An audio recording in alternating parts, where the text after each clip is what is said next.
यदि आपके कान में किसी तरह की आवाज़ आ रही हो, कान में सीटी सी बज रही हो, सनसनाहट हो रही हो, किसी प्रकार की आवाज़ आ रही है, तो आप दोनों हाथों के स्मॉल फिंगर, ये देखिए स्मॉल फिंगर बोलते हैं, इसे वाज जॉइंट बोलते हैं, इसे पित्त जॉइंट बोलते हैं, इसे कफ जॉइंट बोलते हैं।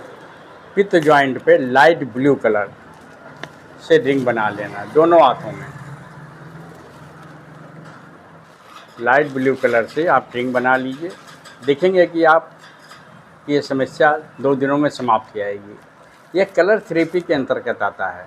इससे आपके कान की समस्या बिल्कुल ठीक हो जाएगी। अगर आपको वीडियो अच्छा लगे तो आप सब्सक्राइब करें, लाइक करें, अपने साथियों को भी भेजें, जिससे स्वास्थ्य संबंधी जानकारी उनको भी मिल सके। हम स्वास्थ्य संबंधी जानकारियाँ देते रहते हैं, वीडियो डालते रहते हैं, आप देखिए, उसका लाभ उठाइए।